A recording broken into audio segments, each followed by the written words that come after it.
what's going on everyone? AKB93 here. Today is Monday, so that means I am back with another Classroom of the Elite reaction. We are currently about to hop into episode 2 of season 2, but before we do, quick recap. Alright, so episode 1 didn't waste any time getting right back into the story, right back into the plot.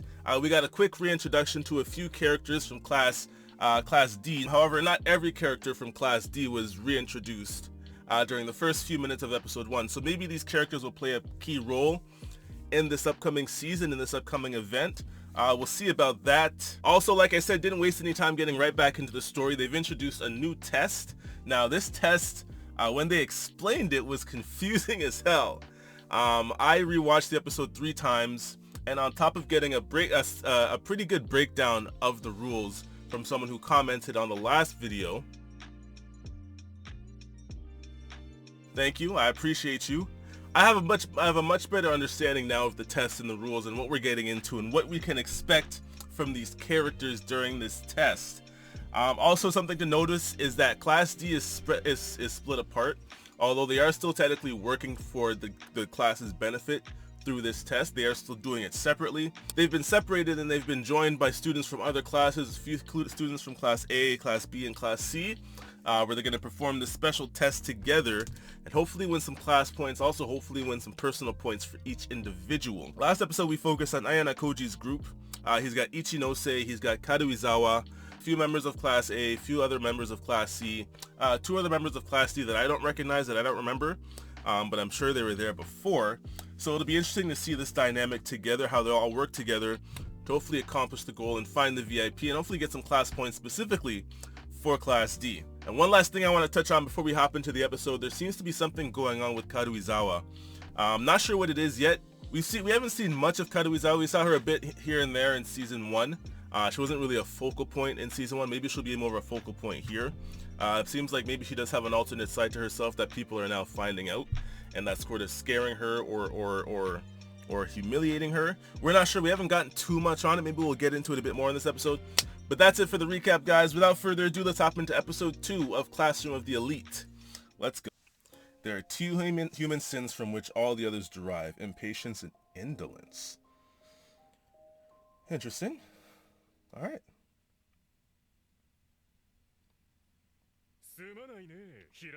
Oh, I was wondering what that was. Oh gosh, of course. Oh, of course. In the pursuit of the perfect body. I saw the bum and I was like, wait a second. Alright, so we're getting together as a class separately. Okay, good. Pulling together information. Oh. Interesting.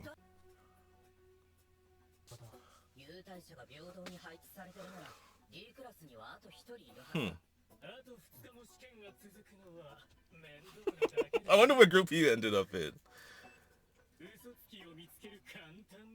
Oh?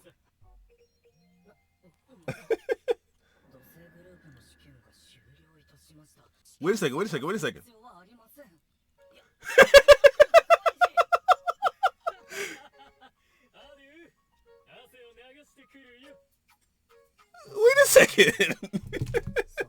Just like that. Wow. Okay, Koenji, oh man. He's one of my favorite characters just because of all the shit he pulls, to be honest. Oh man. Oh, this guy Koenji. Oh no. Yeah, you can't stop Koenji from doing anything. He's as free as a bird. I hope that's not her class. I hope that wasn't her class. Because then they're done already. Okay, good. Oh, this is funny. That's too much. This guy. Oh.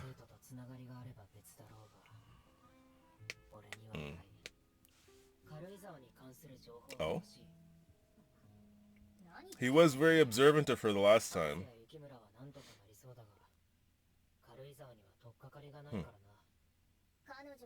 Yeah, she might be. It would make sense to make her the VIP.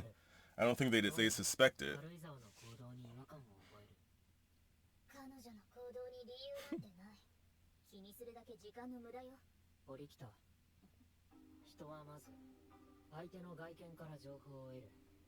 Impressive, attractive, or neither of those things.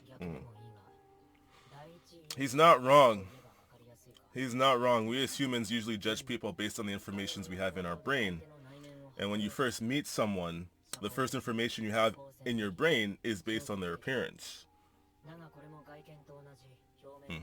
The other stuff you find out after the fact. Oh. Yep. She's got that soft side that she has. Self-centered and uncooperative, yeah.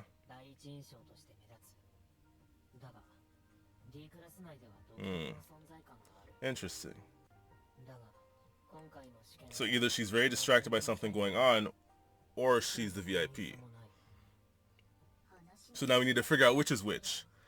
So I guess that's why we have to figure out what is going on with her, to figure out who she is. Oh no! Oh gosh. Is this guy gonna pop up every time these two are together? Are they in the same group too? That would be... oh gosh.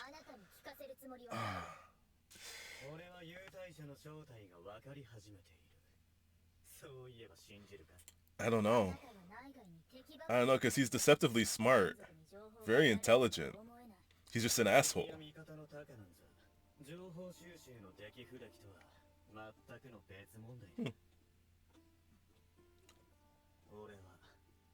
And he's taking this seriously.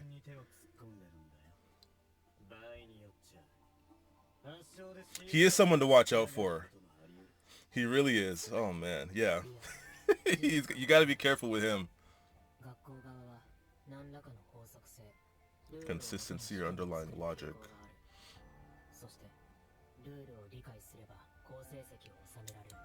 He almost had that in season 1 at the end. Oh god. Okay. You really are just a tyrant, my god. But it won't be getting out. He has absolute control over that class. Was this more San Pellegrino?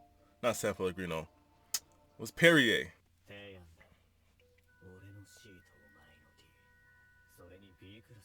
Take. Notice he left out Class A. Underlying logic, using the same terminology. Huh. I would say no just because I don't trust him. I simply don't trust him. There's something when you do team up, there is a benefit in teaming up with someone with a lot of intelligence. He's very good at planning things ahead. He plans very well. He's very intelligent. He seems to have great control and command over...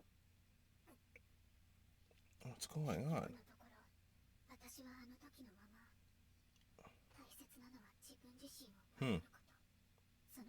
What I need for that is... Huh. Oh. Oh. Okay, back to what I was saying about Ryuen. Anyways. I'll get into that afterwards. I would like them as a couple, to be honest. Walking past all the all the couples are gathered together, just chilling.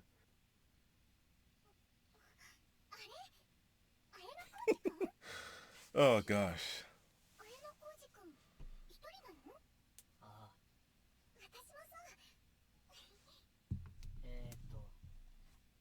Good night then. Yeah, he wants nothing to do with that. She's cute, she's fun, but you know I don't trust her whatsoever. Oh.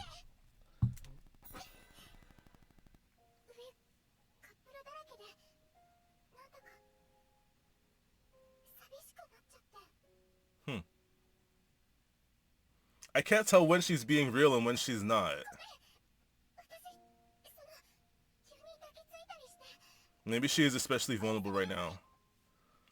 Huh. Yeah, me too. I'm like, I don't know how to take that. Use the teacher. Yeah.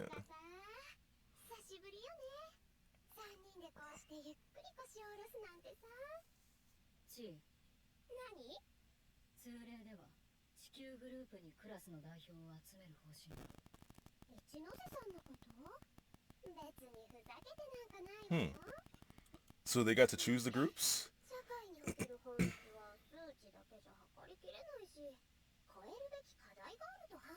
Huh. Based on personal grudges. Uh-oh. Uh-oh. 10 years ago. Uh-oh. Again, some plot here behind the teachers? Maybe some beef? Interesting. Okay. That reminds me of Kushida and, oh. I was gonna say Kushida and Suzune. I don't trust her now.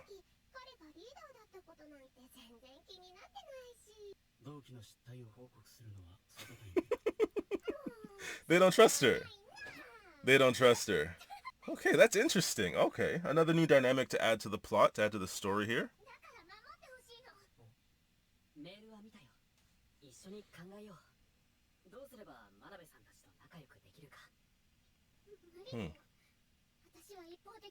I don't know about that. Did she?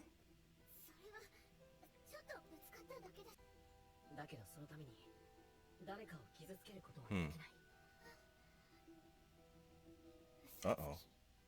Uh-oh. Uh-oh. Damn. I think so too. Oh. Are they not? I didn't see that coming. Okay. Well, damn.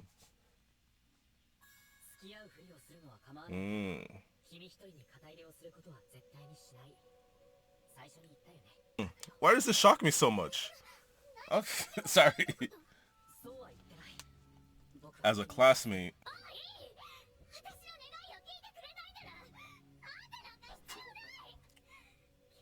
You know who she reminds me of? Daki. For those of you that have watched Demon Slayer, it's been bothering me the last minute or so who her voice actor is. But in those moments where she's yelling or raising her voice, she sounds a lot like Daki from Demon Slayer. Interesting. So they weren't even dating.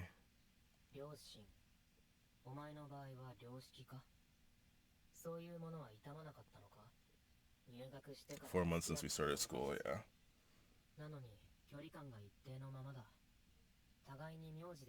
I didn't notice that.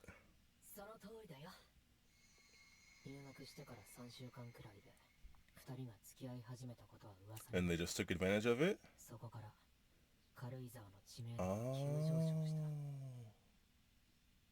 A parasite. Oh, like she was saying before.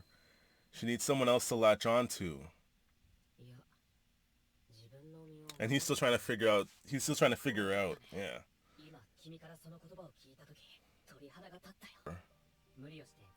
Okay.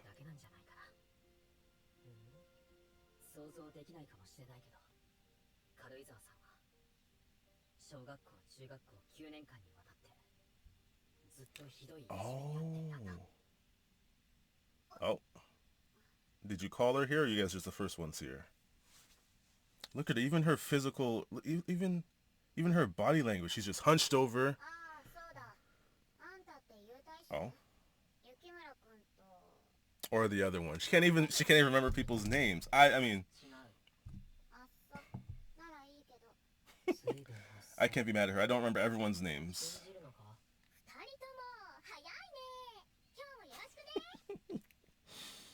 Hi. It's Ibuki, not Shibuki. Last episode I was calling her Shibuki. So I guess we're all just in here chilling, not even trying, right?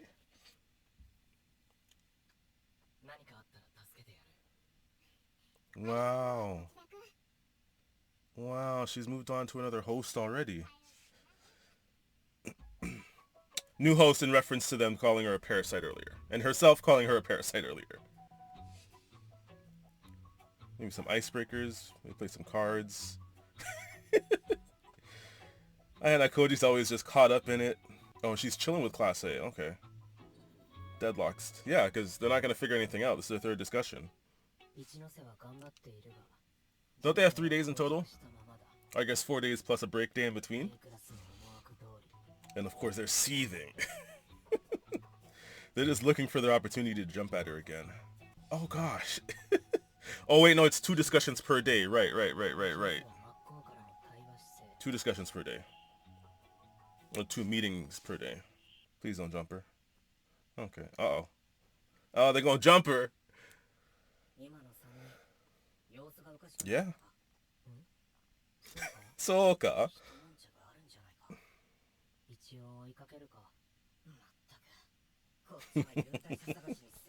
I find this very entertaining and very interesting. The way Ayanokoji just sort of plays it off sometimes like he doesn't know what's going on, as far as in front of his classmates. Like he's oblivious to what's happening. That's what helps him maintain this presence or lack of presence he's trying to maintain. Uh-oh. Oh, shit. I'm like, where the fuck did they go?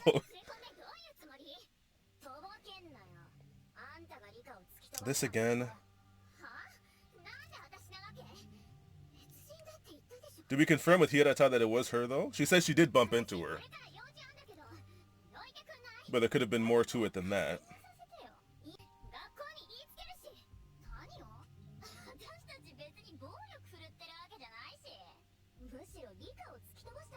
With no proof? That'd be stupid. Okay, now you guys are going too far. I mean, y'all went too far last episode trying to take her picture, but now... These girls are such side characters, bro. Uh-oh. Uh-oh.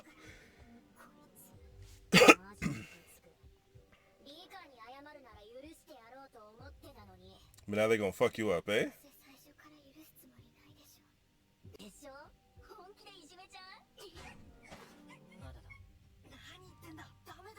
He's waiting to see how she reacts. Okay.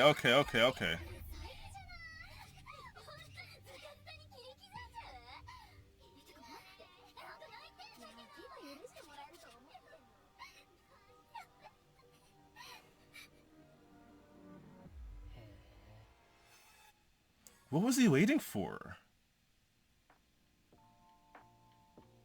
Huh. Okay. Another really good episode of Classroom of the Elite. I'm liking season 2 so far. We're going in a direction here with the Karuizawa storyline, which I guess is essential as far as Ayanokoji, and I believe him. It is essential to sort of figuring out or moving forward with this test.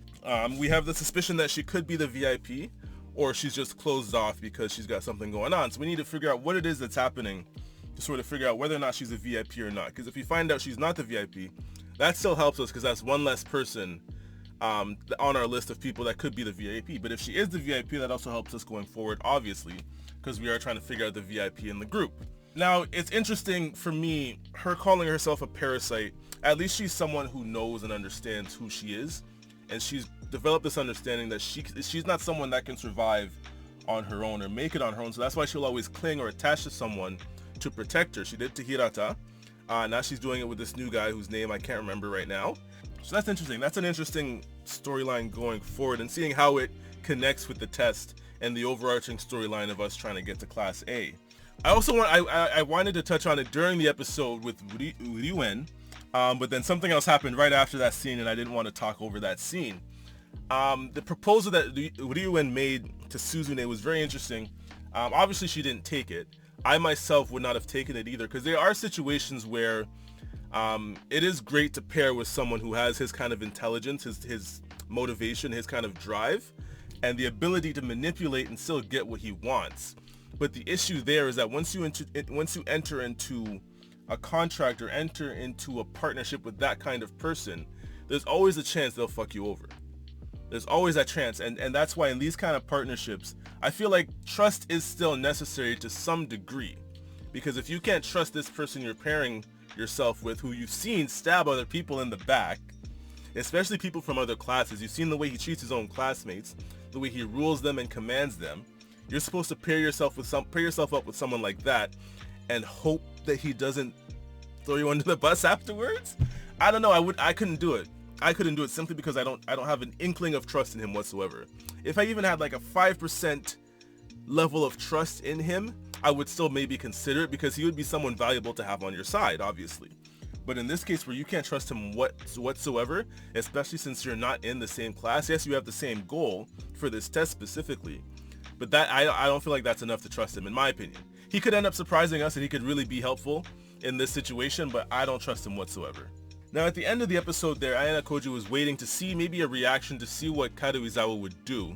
Maybe he was expecting her to call out for help or call the guy from Class A for assistance. Maybe that's what he's waiting for, because he's still trying to figure out her personality and see where she lies in this test, whether she's a VIP, or I guess we sort of have to solve her problem or figure out her issue first of all to discern whether or not she is the VIP or not.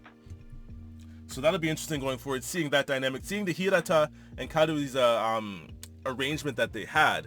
I found that interesting. I hadn't picked up on the fact that they call each other by their last names. They're not very informal with each other, which you would expect as a couple. You'd expect them to be informal with each other, calling each other by their first name. But that's not the case for them. That's not the case. And Hirata's already figured out her personality. He's there. He's meant to protect her and keep her safe from everything going on. But he's in a position where he can't take her side all the time, especially in a situation like this where she might be wrong. We still don't know the full story. It's sort of leaning towards the fact that maybe she did do what they're accusing her of doing. She says she bumped into her, but then she plays it off like, oh, the girl is clumsy, which obviously just pisses off these girls even more. And I'm sure maybe Hirata is aware of the situation. Maybe he heard of it beforehand. But he was asking her to apologize. So this will be interesting to look at going forward. This kind of bullying that I've seen in anime, maybe I just haven't seen enough anime. I feel like I've seen quite a bit of anime. But when it comes to this kind of physical bullying, it usually happens between guys. I don't see it too much between women like this. It's usually just the verbal assaultage, the online stuff, the pictures and whatnot, which they were doing, but they were also getting very physical with her, which I wasn't expecting, which was also bothering me. So it bothered me a little bit that Ayanokoji didn't step in when things started to get physical, but I know as far as Ayanokoji's character is concerned, he has an end goal and he's going to do what he needs to do to get to that end goal. He told us at the end of season 1, everyone is a tool to achieve his goal. If his goal is to win, everyone around him are pawns and tools for him to get there. So maybe he's just trying to sit back and just sort of observe the situation and see what step to take next. But I would have liked for someone to step in, because that was getting a bit out of hand. They're pulling her hair, they're threatening to cut up her forehead, taking pictures of her, humiliating her. It was a bit much for me. Anyways, y'all, that's it for me. That's it for the reaction today, guys. If you guys liked the video, if you guys liked the reaction, please hit that like button. You guys hitting that like button lets me know you guys are enjoying the content I'm putting out and encourages me to put out more videos for you guys. And if you guys would like to join me on this YouTube journey, please consider hitting that subscribe button. I'll be doing these Classroom of the Elite reactions every Monday, so look out for those. But that's it for me, AKB93. Thank you for joining me. Thank you for watching. Have a great day.